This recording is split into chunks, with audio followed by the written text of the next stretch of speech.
예. 안녕하십니까. 글로벌 디펜스 뉴스 팬 여러분, 그리고 기독자유통일당 당원 여러분. 아직 당원이라는 이름이 제가 익숙지 않아 가지고, 자, 이 오더에서 평양을 넘어 북경까지 복음 통일의 씨앗을 뿌리는 남자들의 이야기 시멘스 클럽 네 번째 시간 돌아왔습니다. 예, 고영일 대표님 나오셨습니다. 예, 반갑습니다. 고영일 변호사입니다. 제가 맨날 이거 GDN은요, 갓 디펜스 네이션 코리아, 하나님이 보호하시는 나라다, 종북 주사파 어리석은 인간들이여 지옥의 불구덩이에 떨어질 시간이 다 왔다, 째깍째깍 지옥행 열차가 출발합니다, 모두 탑승하시기 바랍니다. 이거 하다가 아직까지 지금 이 복음 통일의 씨앗을 뿌리는 남자들 이 시멘스 클럽 멘트는 입이 안 익었습니다, 이게. 하여튼 우리가 오늘은 또 세월호 관련해서 또 얘기를 할 건데, 사실 뭐 세월호 형사 재판을 직접 제가 수행을 했습니다. 1심을. 그리고 항해사 출신의 해상 사고 전문 변호사입니다, 제가. 그러니까 누구보다도 이제 세월호 침몰에 대한 원인에 대해서 잘 얘기할 수 있고, 그리고 또 우리 성상훈 기자님도 이 항해사 출신에다가 이 해상 관련해서는 누구보다도 이제 전문가라고 할 수 있습니다. 저는 뭐 진도 이 동네 배 타고 많이 왔다 갔다 해서 이 동네 힘들어. 그 맹골수도 부근도 저도 이제 해군에 있으면서 여러 번 이제 인천항에서 진해항을 가려면 반드시 거쳐야 되는 그 수로죠. 자, 이런 부분들을 우리가 왔다 갔다 하고 잘 알고 배도 너무 잘합니다. 그렇기 때문에 오늘 얘기를 해도 좀 문제 없을 거라고 생각하고, 관련된 팩트에 대해서 좀 논의하면 특별히 우리 국민들에게 정확한 진실을 알릴 수 있는 계기가 될 것 같습니다. 저희가 하는 내용들 마음에 드시면은 괜찮다 싶으면 좋아요, 구독 신청 누르시고 주변 분들한테 널리 퍼뜨려 주십시오. 좋아요, 구독뿐만 아니라 자율 구독료를 많이 후원해 주셔야 됩니다. 그리고 이제 저희 방송은 항상 또 이게 강제로 삭제되는 경우가 있으니까 여러분께서 다운로드 받으셔가지고 여러분 채널에 올리시고 알아서 재편집해가지고 올리시면 되겠습니다. 자, 지금 이게 이제 첫 번째 우리 잠깐 세월호 소개를 하자면요. 세월호 사건. 벌써 14년. 2014년 4월 16일 오전 8시 50분경에 전남 진도군 조소면의 부근에서 이제 세월호가 전복돼서 침몰되는 사고가 있었고, 그 뒤로부터 해가지고 대통령이 책임져라, 7시간 어쩌고저쩌고 해가지고 이런 시위들이 어마어마하게 일어났습니다.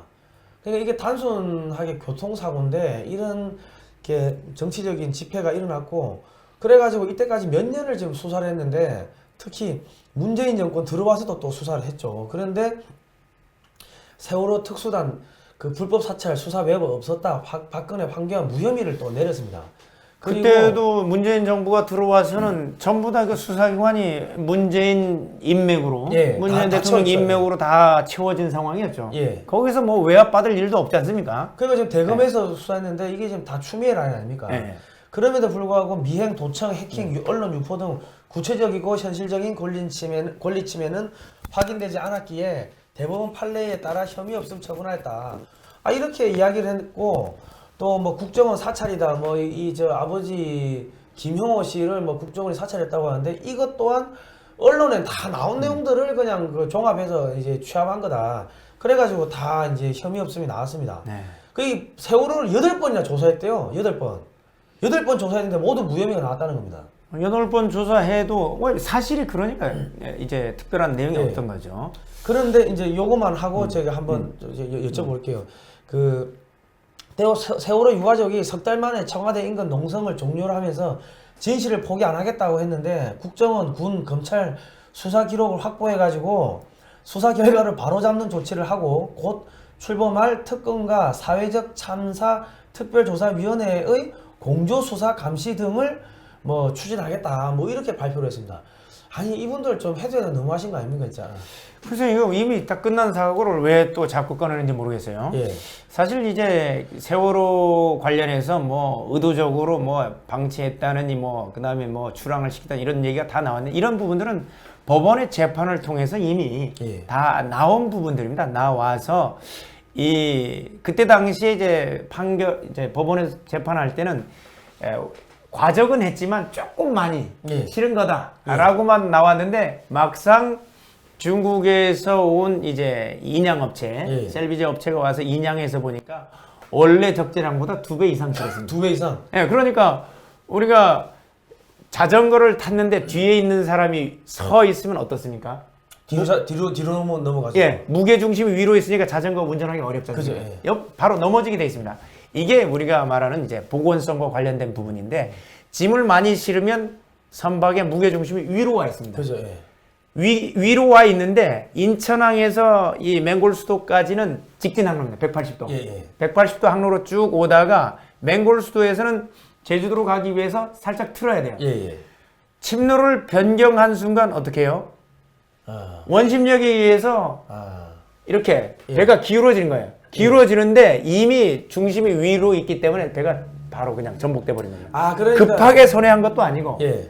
그냥 정상적인 조타 명령을 내리고 조타수가 그 명령에 따라서 조타를 했는데 원심력에 따라서 중심이 위에 있으니까 전복된 예. 즉 이게 이제 여러분들 덤프트럭에 엄청나게 많은 짐을 싣고 가다가 예. 커브길에서 틀면 짐을 많이 실으면 그 원심력에 의해서 예. 넘어져 버린 겁니다. 이런 사고였습니다. 해상 예. 교통사고였다는 게 이 사건의 본질이라는 겁니다. 그러니까는 기본적으로 뭐 잠수함 충돌 뭐 그때 뭐 괴담이 나왔는데 다 거짓말이라는 거죠.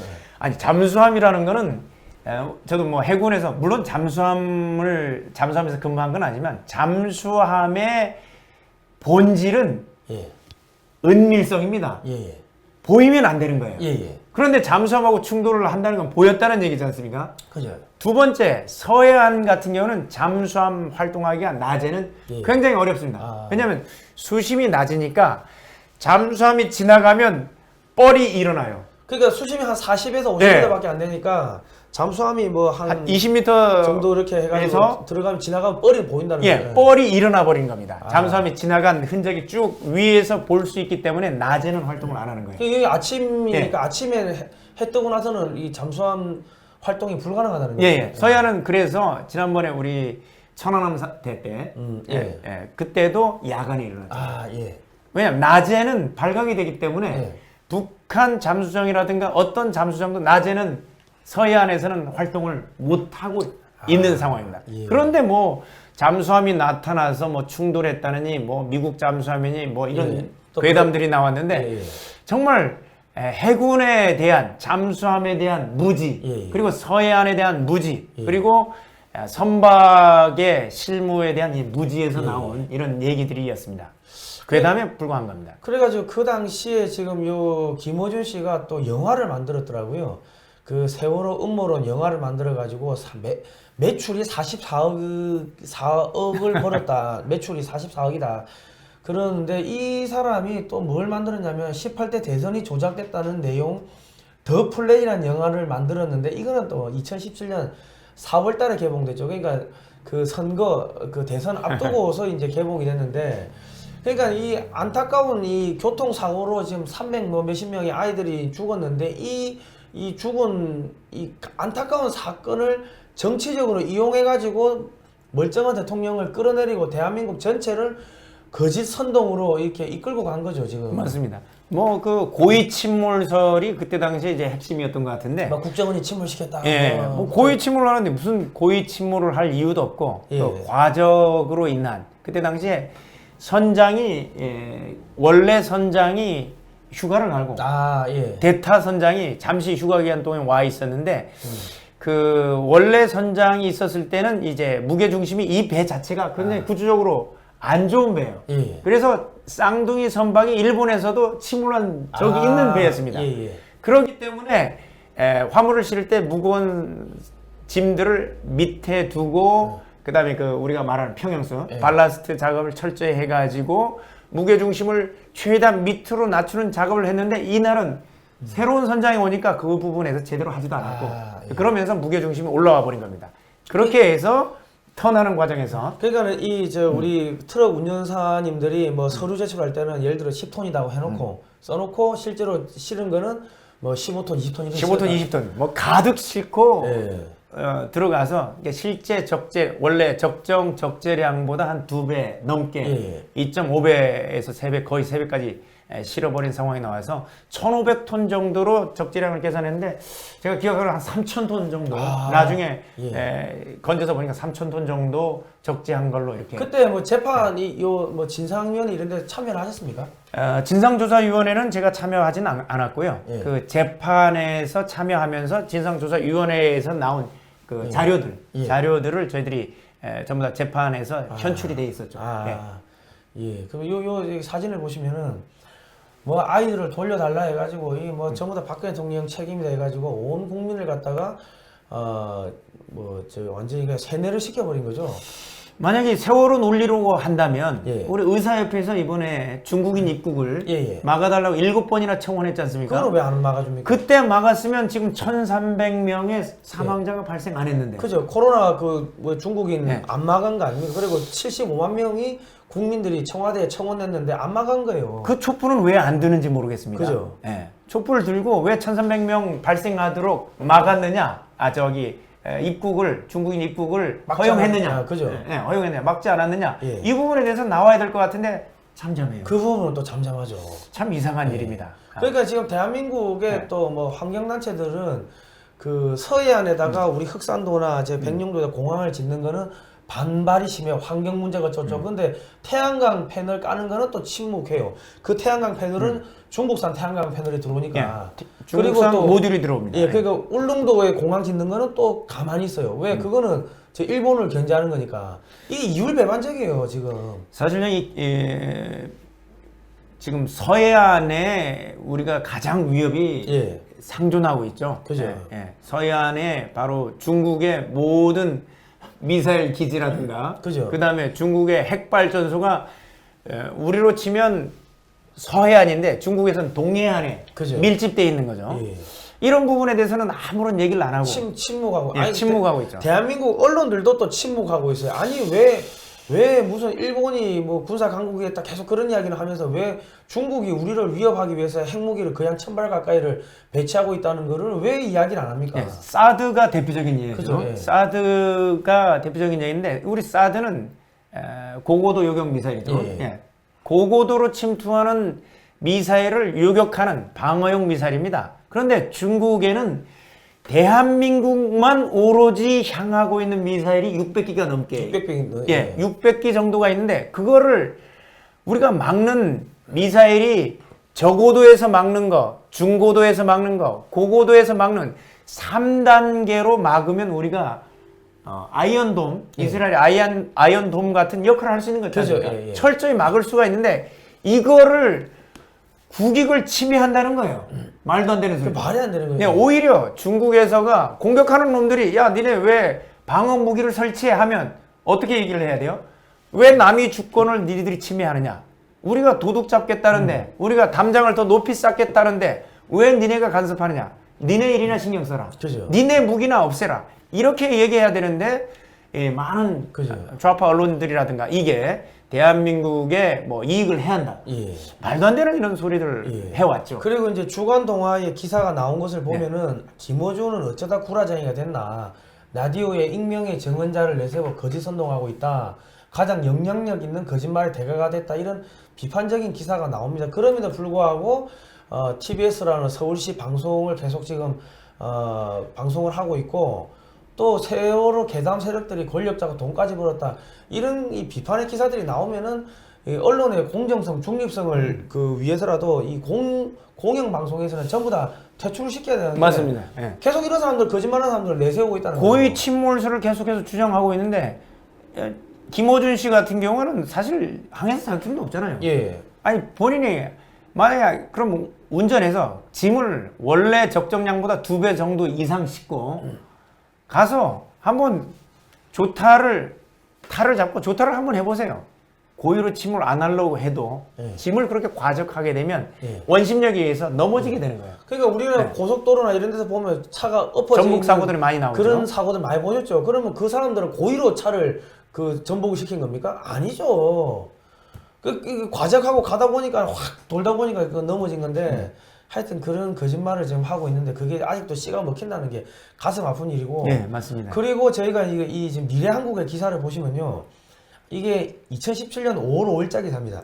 문재인 후보 지지 탈북민들에게 돈 뿌려줘 중국 금융 다단계 회사 개입 의혹 이렇게 기사가 났는데 여기 보니까 그 5월 4일날 오전 10시 국회의원회관 회의실에서 국회입니다. 국회에서 19대 문재인 대통령 후보 지지 탈북민 단체 연합대회가 있었는데 그 행사장에서 문재인 지지 연설자가 행사에 참석한 탈북민들에게 1380불 하나 150만원 상당의 금액 지불을 약속하는 LCFHC 가입 신청서를 직접 돌려 내부 지지자들 소개해서 선거법 위반이 아니냐는 논란이 일었다. LCFHC가 이게 뭡니까 이게? 이게 이제 영국의 금융부호 로스차일드가가 중국 정부와 함께 만든 뭐 그 봉황코인이라는 이 비트코 저 암호화폐가 있나 봐요. 그 암호화폐를 발행하는 다단계 회사랍니다. 그러니까 이렇게 이런 가입증을 나눠주고 여기 자기 신분증하고 적어내면은 150만 원 상당을 줬다는 거죠. 뭐 이런 일도 그러니까 이게 국회에서 이런 불법이 근데 이게 그 아까 미래 한국이라는 데만 이 발표를 하고 이 메이저 언론사에도 원래 발표해야 될 내용 같은데 이런 게 제대로 보도가 안 됐네요. 그러니까 미래한국에서 이 저기 기사를 발굴을 상당히 잘한 거죠. 그러니까 여기 뒤에 보시면은 뭐 중국 국영 방송에서도 대대적으로 홍보한 중국 정부 기관이 관여된 LCFHC의 가입 신청서가 문재인을 지지하는 탈북민들에게 행사장에서 뿌려졌다는 점에서 문 캠프가 중국 정부와의 관계 의혹을 증폭시키고 있다. 이거는 이제 공직선거법에서 이제 이 매수죄인데 매수죄에 해당되는 부분인데 이런 부분들이 제대로 이제 수사는 안 됐던 모양입니다. 그러니까 지금 그 다음에 무슨 일들이 벌어지냐면 한국에서 중국은 높은 산봉우리와 같은 나라, 한국은 작은 나라지만 중국몽 함께 하겠다. 뭐 이런 이야기를 2017년 12월 15일 날 베이징대 강연에서 이제 우리 문재인 대통령이 이런 이야기를 했고 국가 대 국가 간의 관계에서 무슨 큰 나라 작은 나라가 있습니까? 대등한 관계가 돼. 그리고 지금 그 가가지고 뭐 8끼를 혼자 혼밥을 먹었나요? 9끼를 2017년도에 방중에서 혼밥했죠. 이게 지금 국내 언론에 보도하지 않는 거 보시면 뒤에 빨간 동그라미를 보면은 하도 신기하니까 뒤에서 일반인이 그 디카로 그 카메라로 지금 찍고 있는 겁니다. 일반적으로 우리 외국에 방문했을 때 한 나라의 국가 원수가 일반 시민들과 저렇게 혼밥을 하게 되면 그러면 경호는 어떻게 합니까? 뒤에서 지금 카메라를 들이대고 있는데 그러니까 경호도 없다는 이야기죠. 경호도 없이 경호원들도 제대로 이제 경호를 하지 못한 상태에 이런 일이 벌어졌는데 아이고 뉴스에서 사흘 동안 7개 먹었다가 보도를 했네요. 보통 중국에서는 외빈들이 왔을 때 이렇게 접대하는 그 유명한 시설이 있지 않습니까? 제가 정확하게 모르겠어요. 조어대든가? 조어대, 조어대에서 굉장히 좋은 대접을 하는데 대한민국의 대통령이 갔는데 전혀 그때 조어대 부르지도 않고 그것뿐만 아니라 이 혼밥을 하던 시기에 일어났던 일이 아주 심각한 우리 국제 외교상 결례, 대한민국 국격을 손상시키는 일이 벌어졌었죠. 그게 뭐죠? 그러니까 지금 중국 경호원이 문재인 대통령 취재 한국 기자를 둘러싸고 구두발로 집단 폭행을 했고 이거를 말리는 청와대 춘추관 그 간부까지 밀어 넘어뜨렸는데 우리 정부가 문재인 정부까지 한마디도 중국에 말을 못한 거죠. 그때 만약에 한 나라의 대통령이라면 중국을 국빈 자격으로 방문했는데 이런 일이 벌어지면 계속 진행을 해야 됩니까? 항의하고 들어와야 됩니까? 항의하고 당연히 들어와야죠. 대한민국의 수행원이 맡고 있는데 맞아서 이렇게 중태에 빠졌는데 혼자 혼밥할 그럴 대통령 이게 과연 대한민국의 국익을 위하고 우리 헌법상에 얘기하고 있는 선서할 때 국민의 권익을 지키는 이 선서를 해야 되는데 선서를 한 대통령이 국민이 그것도 수행 기자가 가서 중국 공안에게 막 처맞고 있는데 가서 혼자 혼밥하고 있는 거.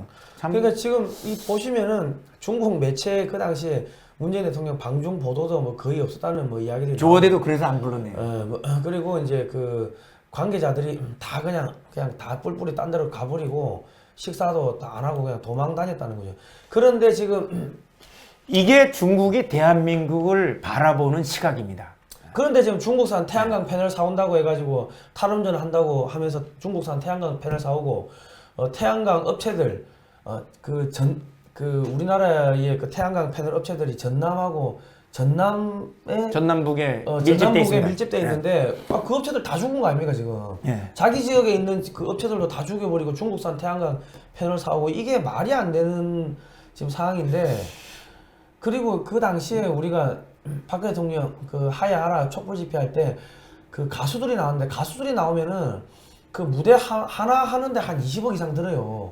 그 뭐 몇 억이 들죠 하여튼. 거의 한 20억 이상 들걸요. 인건비까지 하게 되면 인건비까지 하면 그 정도 드는데 그거를 지금 뭐 몇 개월을 한 거 아닙니까? 세월호 관련해서 이 시위를 할 때 그렇게 많은 돈을 어디서 나왔는지 모르겠어요. 그 10번만 해도 200억인데 그게 민주노총 그 회비로 다 감당이 됩니까 그게?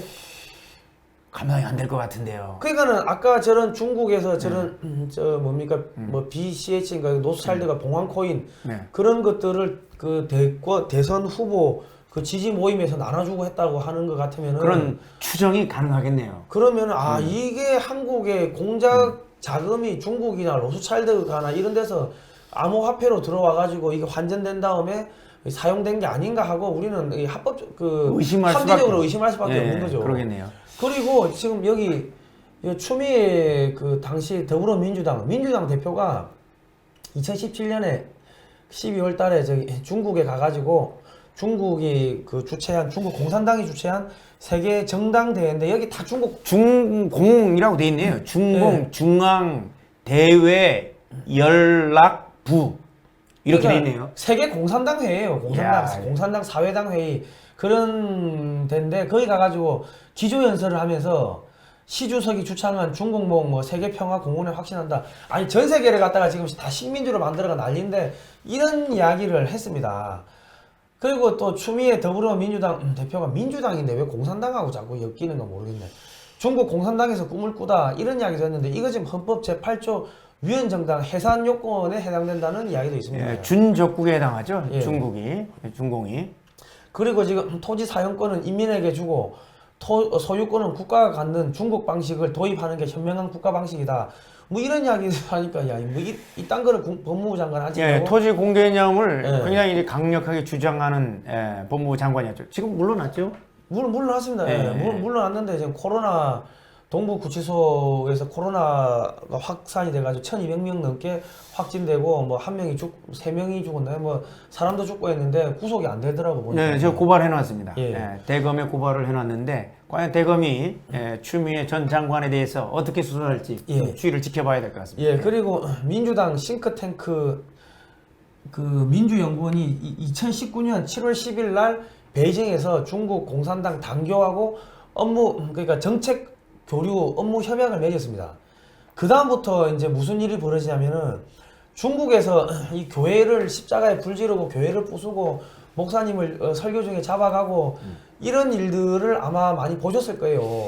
그 목사님이 항의하니까는 불도저로 밀어버려가지고 뭐 죽인 사건도 있었고 헌금 부흥회 금지 뭐 이런 게 있었는데 지금 한국에서 코로나 가지고 이 교회를 탄압하는 게 지금 똑같은 일이 이번에 작년 9월 27일 날 개정된 감염병 예방법 그게 12월 31일부터 적용이 됐는데 시행이 됐는데 거기에서는 49조 3, 4, 5항을 개정해서 만약에 방역 지침을 어겼을 경우에는 교회 폐쇄 내지는 업무 정지 이 부분을 3개월 할 수 있고 거기서 폐쇄 명령에 어긋나면 다시 교회에 간판 철거 표지물 철거 방금 나왔던 십자가 철거까지 할 수 있는 법률이 대한민국에 시행되고 있습니다. 아니 그럼 이게 대한민국입니까? 공무원들은 저 코로나 안 걸립니까? 그럼 공무원도 저 관공서 정부 과천종합청사 그 현판 떼야지. 공무원들은 안 걸려요? 거기는 한 칸 떼지도 않고 있습니다.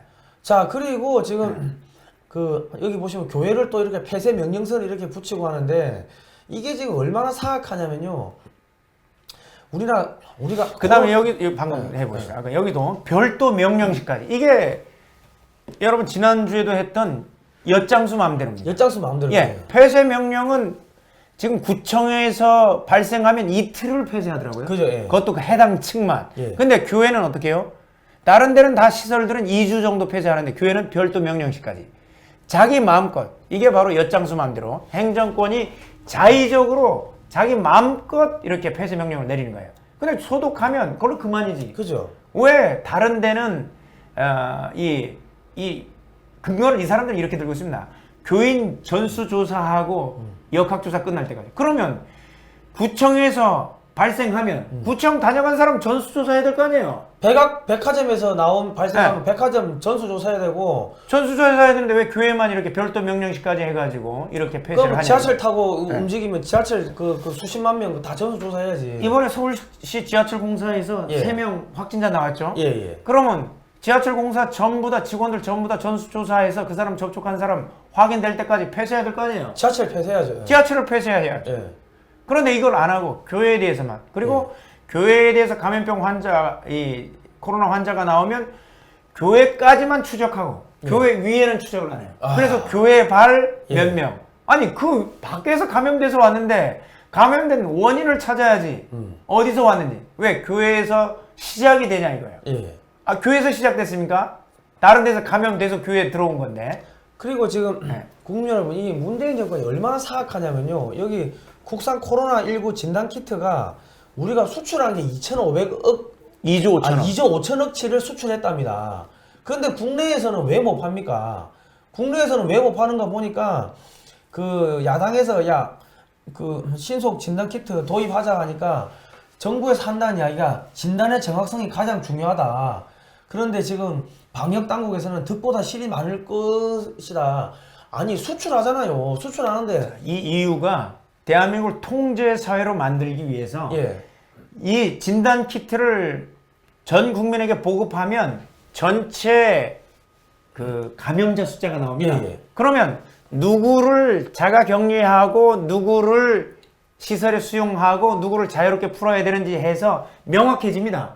그러면 대한민국 같은 경우는 5천만이니까 전체 국민에게 이 진단키트를 나눠줘서 검사를 하게 되면 1 내지 1.5%, 한 60만 정도가 확진자고 그 확진자 가족들을 내지는 직접 밀접 접촉한 사람들만 자가격리 시켜버리면 이거는 대한민국은 사실 6개월 내에 끝납니다. 그러니까 알면서 안 하는 거예요. 자가검진 키트가 이게 그 있으면은 내가 해보고 내가 코찔러가 해보고 야 내가 이상하다 싶으면 그러면은 자기가 밖에 안 나가고 있으면 되고 나머지는 다 그냥 경제를 살리면 될 거 아닙니까? 맞습니다.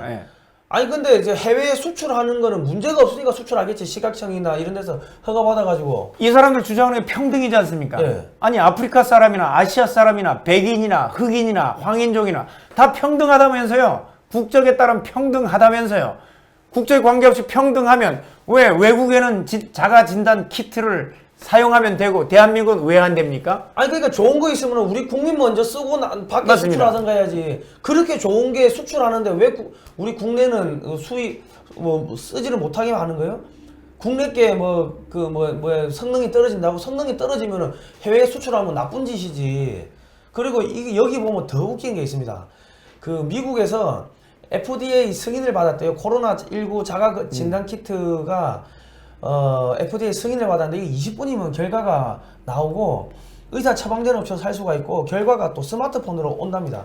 가격이 30불, 한 33,000원 정도밖에 안 한대요.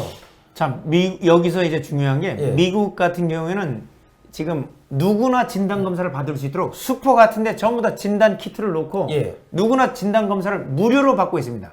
그러니까 미국은 현재 3억 3천만 명 중에 거의 3억 명이 90%가 현재 전부 다 진단검사를 받았기 때문에 확자 수가 많은 것처럼 보여지는 겁니다. 대한민국은 코로나에 걸리면 어떻게 해요?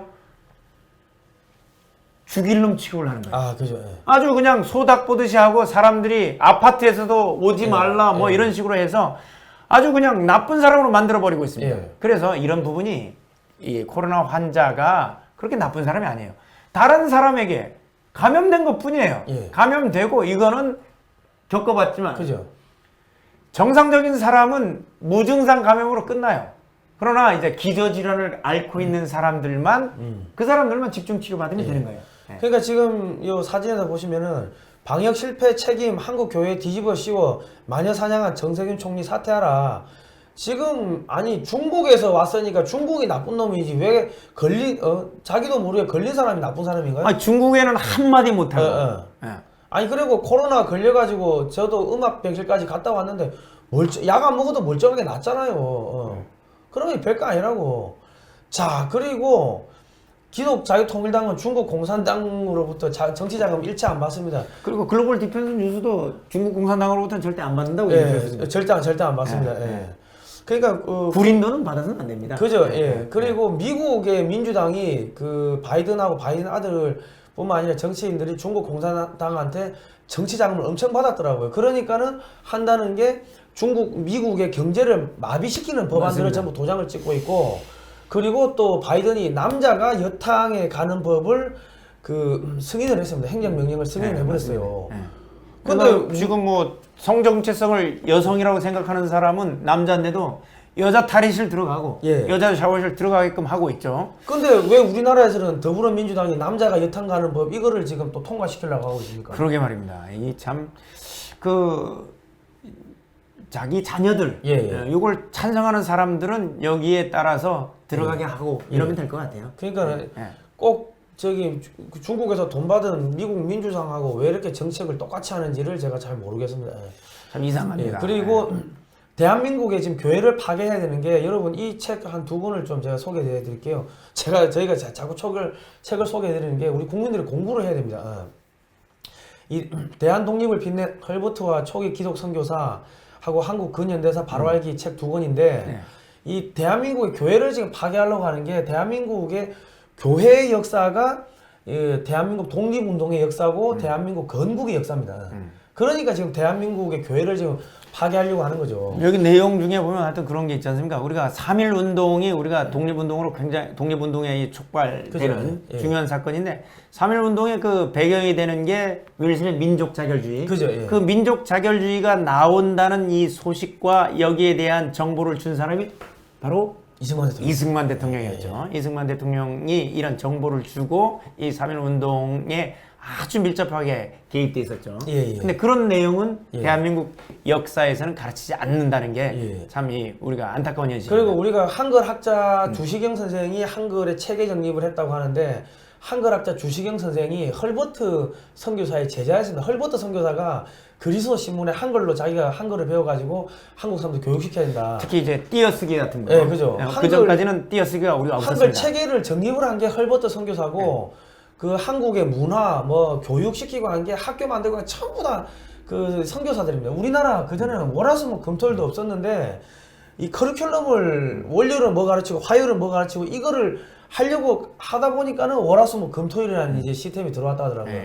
그러니까 이런 우리가 올바른 역사를 좀 아시면은 국민 여러분 좀 상황을 정확하게 판단하는데 왜 교회를 없애려고 하는지를 아실 수 있을 겁니다. 근데 이런 책들은 항상 시중에 재고가 없다 나오길래 저희가 재고를 좀 많이 준비를 해놨습니다. 010-683-0325로 연락을 주시면은 저희가 카드도 가능하고요. 2권 구입하시면은 택배비 3,000원은 또 저희가 할인해 드립니다. 자, 오늘 여기까지 하겠습니다. 자, 국민 여러분, 힘내시고요. 저희가 또 다음 시간 또 더 좋은 시간으로, 더 좋은 걸로 또 찾아뵙겠습니다. 그리고 이 방송 여러분 유튜브 채널에 많이 올려놔 주시면 감사하겠습니다. 다음 시간에 뵙도록 하겠습니다. 고생하셨습니다. 감사합니다.